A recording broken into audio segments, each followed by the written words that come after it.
عليكم ورحمة الله وبركاته. ازيكم حبايبي؟ النهارده باذن الله هنعمل فطائر المندازي او فطائر البالون. دي يعني هي بتتسمى كذا اسم، فهتشوفوها هي خفيفه وجميله جدا ومش هتتعمل في الميكروويف ولا في الفرن. هنعملها في قلب الطاسه، حاجه سهله وهتعجبكم باذن الله.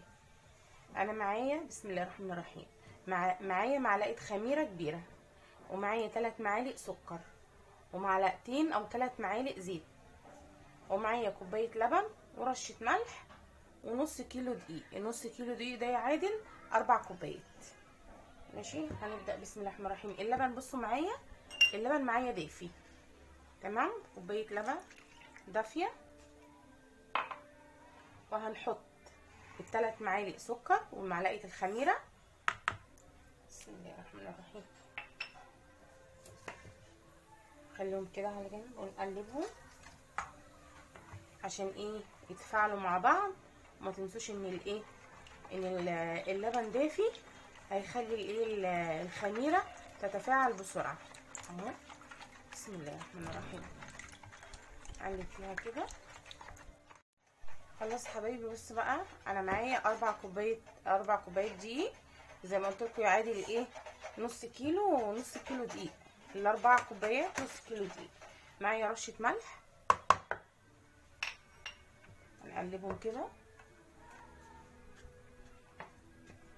اهو.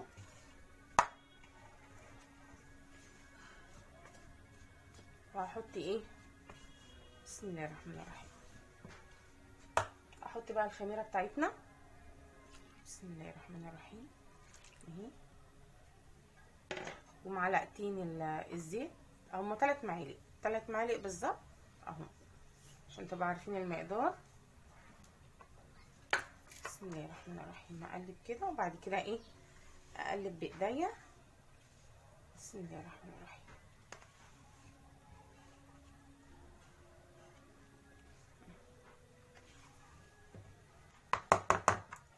واحده بقى كده.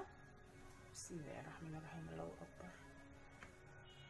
دي اسمها زي ما قلت لكم فطائر المندازي او فطائر البالون، حاجه كده خفيفه وسريعه، مع كوبايه شاي بلبن، كوبايه شاي عادي كده نشربها كده في اي وقت. تنفع فطار، تنفع عشاء، لو حابين يعني تبقى اكله سريعه وكده او خفيفه في نفس الوقت. حاجات زي كده حلوه قوي لما نعملها على طول. بس يا حبايبي، هنكمل بشويه ميه على حسب ما نحتاج. وهي ما شاء الله اساسا ما بتاخدش، مش زي الفطاير بتاعتنا والعجائن بتاعتنا اللي احنا بنعملها. هي مسافه ما تلم على طول، سريعه ومش مكلفه، وما بتاخدش ما بتاخدش وقت في العجن. بسم الله الرحمن الرحيم، زي ما قايله لكم على حسب الاحتياج، ما تحطوش مره واحده عشان تظبط معاكم وتلم على طول. بس حبايبي خلاص اهو كده، نبدا لغايه ما لمينا فيها خالص. ناخد الحروف بتاعتنا كده اهي، ما شاء الله. شوفوا انا بقول لكم ما بتاخدش حاجه. ناخد اللي في الجناب كده، في الاطراف هنا وهنا اهي، ما شاء الله. عجينه لينه بسم الله ما شاء الله عليها اهي، شايفين اهي، ما شاء الله جميله جدا. قلتلكم ما بتاخدش اي عجن ولا اي حاجه اهي. نعمل كده كده كده اهي، ما شاء الله. خلاص بقى هي اسيبها. بصوا يا حبايبي، العجينه خلاص ما شاء الله، شايفين عامله ازاي اهي. نقطعها بقى على حسب ما احنا عايزين. ما شاء الله على العجينه، بصوا لينه وجميله جدا اهي.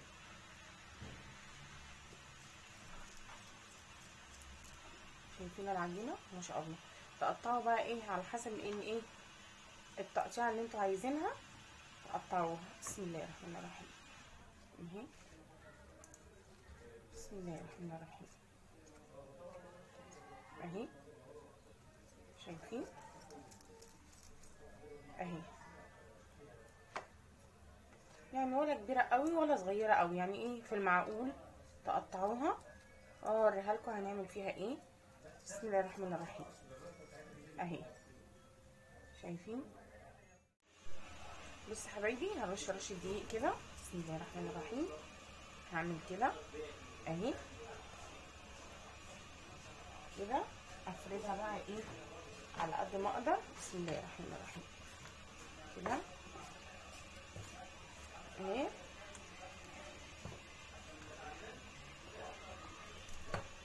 اهي بسم الله الرحمن الرحيم. بتقطعوها بقى القطعيه اللي انتوا ايه اللي انتوا عايزينها. بسم الله الرحمن الرحيم.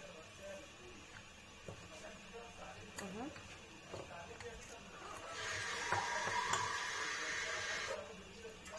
كده. هعمل ايه بقى؟ هعمل نص لبن كده، هدهن الوش بتاعها لبن. بسم الله الرحمن الرحيم. الطريقه دي واروح ايه حاطه سمسم من على الوش كده. بسم الله الرحمن الرحيم. اهو عايزه اقول لكم هشه وخفيفه وجميله جدا اهي كده. شوفوها في الاخر. طبعا اعمل كده علشان ايه السمسم يمسك فيها اهو. بسم الله الرحمن الرحيم. بس كده اروح ايه مقطعاها. بسم الله الرحمن الرحيم. الطريقه دي صغيره فهخليها ايه نصين بس. بص عايزين يبقى السم كده اهو. بسم الله الرحمن الرحيم اهو. احطها اوريكم برضو بطريقه تانية اهي. انا مقطعه نص ومقطعه ايه 4/4. خد واحده تاني. بسم الله الرحمن الرحيم. ممكن نعمل كده. شايفين يا حبايبي؟ بروح جايباها في قلب اللبن على طول اهو كده. امسكها كده اهي. اعمل كده واروح حطاها اهي. شايفين؟ واروح جايبه السمسم بتاعنا. بسم الله الرحمن الرحيم. في قلب السمسم كده اهي كده. واروح حطاها برضو. هدوس عليها كده وافردها. ليه؟ عشان السمسم يمسك فيها اهو. بسم الله الرحمن الرحيم اهو. شايفين اهو الطريقه دي.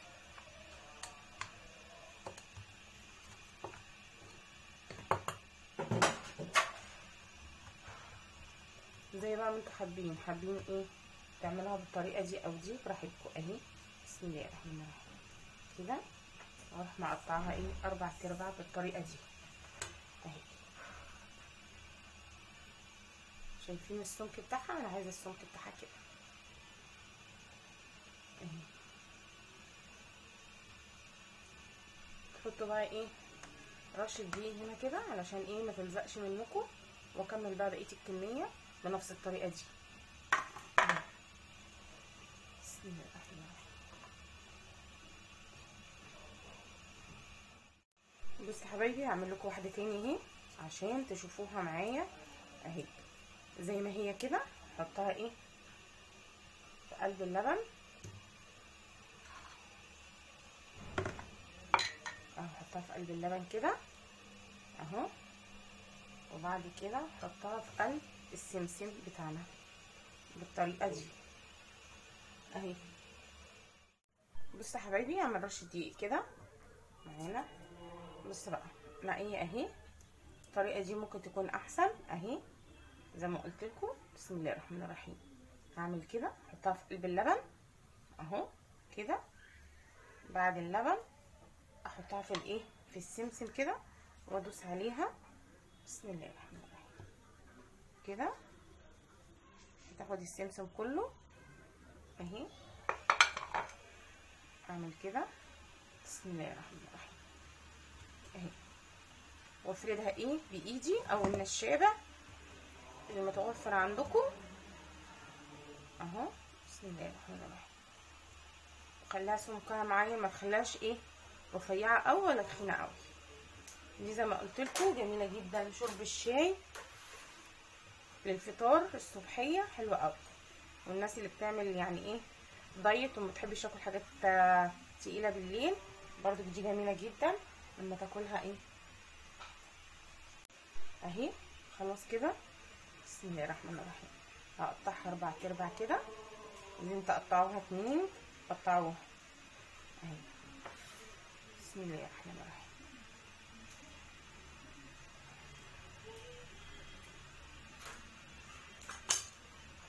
بصوا ما شاء الله اهي بالطريقه دي اهي. نقطعها كده. هكملهم بقى عشان انا طولت عليكم في الفيديو، انا بس عشان اوريها لكم. اخلص بقى ايه فاضل لي 2 اخلصهم ونرجع نحمرها مع بعض. بصوا يا حبايبي خلاص اقليها بقى اهي. بسم الله الرحمن الرحيم. زي ما انتم شايفين اهي. بصوا انا عايزه اخليها ايه، اخليها على وشها الاول احسن. بسم الله الرحمن الرحيم. عايزه اخليها كده اهي واحده واحده بقى. بسم الله الرحمن الرحيم. بسم الله ما شاء الله. بسم الله. كفايه بقى كده، ممكن احط واحده كمان اهي. شايفين بقى حبايبي احنا ايه واحده واحده ايه كده عليها. وممكن ايه اللي مش طايلها زيت نحط عليها زيت كده عشان ايه تحمرها بسرعه اهي وتخليها هشه. بسم الله الرحمن الرحيم. انا طبعا بعد ايه ما فردتها سبتها تخمر ايه لمده 10 دقايق. بسم الله الرحمن الرحيم. بصوا بقى ايديكم فيها كده باي حاجه، ونفضل ايه نعمل كده علشان الزيت يجي عليها وايه من فوق ومن تحت. تمام. بسم الله الرحمن الرحيم. شايفين هتبتدي تتنفخ معانا اهي. بسم الله الله اكبر. بسم الله ما شاء الله اهي. والله جميله، هتبقى هشه وخفيفه كده زي ما قلت لكم. والاولاد بقى بالذات اللي عندهم الاولاد بيحبوا الحاجات دي قوي. بسم الله ما شاء الله اهو يا حبايبي. بسم الله الرحمن الرحيم. نبدا نعمل كده برضو اهو عشان ايه يتنفخ معانا. شايفين اتنفخت يا ما شاء الله ازاي، عشان يقلبها بقى لما وشها ايه يحمر. بسم الله ما شاء الله. بسم الله الرحمن الرحيم. بص بقى نحط الزيت كده علشان على طول تعلى على طول اهي. التكات والخطوات قدامكم على رأي مين الشيف حسن، يا تكاته يا حركاته اهو. بسم الله الرحمن الرحيم. الشيف حسن برضك من الناس اللي الواحد اتعلم منه كتير صراحة ربنا، الله يبارك له برضك اهو. بسم الله الرحمن الرحيم اهي. برضك نقلبها كده. بسم الله. شايفين ما شاء الله. ايه رأيكم اهي كده بقى ايه تحمر واحدة واحدة. نفخت معانا ما شاء الله، تبقى هشة وخفيفة جدا. خلاص بقى مش محتاجة ان انا ايه اعمل الزيت طالما ايه خلاص قلبتها. خلاص مفيش مشكلة. انا ماشية معاكم خطوة بخطوة اهي بوريها لكم. شايفين حبايبي اهي خلاص كده استكفى باللون ده كده. شايفين اهي ما شاء الله كفاية عليها اللون كده اهو. بسم الله الرحمن الرحيم. نطلعها بقى، نجيب مناديل المطبخ نحطها كده اهي. بسم الله الرحمن الرحيم. نحاول نصفيها عشان هي اساسا ما بتشربش زيت. هي حلاوتها في كده ما بتشربش زيت خالص اهي. بسم الله الرحمن الرحيم. بسم الله ما شاء الله. هكمل بقى الكميه على كده وارجع لكم. بصوا يا حبايبي عامله ازاي ما شاء الله اهي. هكمل الكميه وارجع لكم بقى اهي. شايفين عامله ازاي. بسم الله ما شاء الله. بصوا النفخه بتاعتها. بصوا ما شاء الله جميله جدا. وكمان ممكن على فكره تحشوها اي حاجه، ممكن تحط لها شوكولاته او جبنه. هي كده كده مش يعني مش محطوط لها سكر كتير، هما زي ما قلت لكم 3 معالق بس. شايفين بقى ما شاء الله عامله ازاي، منفوخه ازاي. انا كنت بس عايزه ايه اوريها لكم اهي. طلعهم بقى كده. واحلى حاجه ما بتاخدش زيت، يعني ما بتشربش زيت خالص، وخفيفه وسريعه ومش مكلفه. نص كيلو دقيق وكوبايه لبن ومعلقه خميره ورشه ملح، خلاص على كده. ومعلقتين 3 معالق زيت، وعملت الكميه دي. و3 معالق سكر بس كده. بصوا حبايبي انا خلصتها اهي. ايه رايكم؟ جميله جدا وهشه وخفيفه قوي. انا عامله من مقطعاها نصين كده بالطريقه دي، عامله نصين وعاملاها ايه 4/4 برضو. بصوا بقى عايزه اوريها لكم من جوه عامله ازاي. بصوا بسم الله الرحمن الرحيم. ممكن تحشوها اي حاجه اهي. شايفين عامله ازاي هشه وخفيفه وما بتشربش زيت. شايفين ما شاء الله اهي فاضيه ازاي من جوه عامله ازاي اهي ما شاء الله. ممكن بقى تحشوها جبنه شوكليت، تحطوا شوكولاته فيها، اي حاجه انتوا عايزينها، او تاكلوها زي ما هي كده. والله جميله جدا. انا حاطه 3 معالق سكر، مخلينا ولا مسكره قوي ولا دلعه قوي. طعمها جميله جدا. وبصوا يعني ما بتشربش زيت ولا اي حاجه. هتعجبكم، حلوه قوي للفطار الصبحيه. اكتر حاجه تشربوا بيها الشاي بلبن، جميله جدا. بصوا بس مع بعض كده. دول اللي انا مقطعاهم 4/4. بسم الله الرحمن الرحيم. ودي الايه ودي الصوص اللي انا كنت عاملاه. فحابين بقى تعملوها زي كده تمام اعملوها. حبيت تعملوها بالطريقه التانية دي بس حاجه برضو للاطفال. انا عندي زي ما قايل لكم الاولاد بيجروا على طول على الفرن وبيحبوا ايه يجيبوا منها الحاجات على طول. فانا بحاول بقدر الامكان ان انا اعمل لهم الحاجات دي في البيت، ان احنا ما نشتريش حاجه من بره. والمقادير باذن الله هسيبها لكم في ايه في صندوق الوصف بالايه بالكوبايه باذن الله ماشي، عشان تعملوها وتبقى سهله عليكم ومش مكلفه. ماشي يا حبايبي، عايزاكم بقى تجربوها وتقولوا لي ايه رايكم. سيبكم بقى في حفظ الله واكون خفيفه على قلبكم النهارده، وعملت لكم حاجه ايه خفيفه كده. سيبكم في حفظ الله بقى، والسلام عليكم ورحمه الله وبركاته.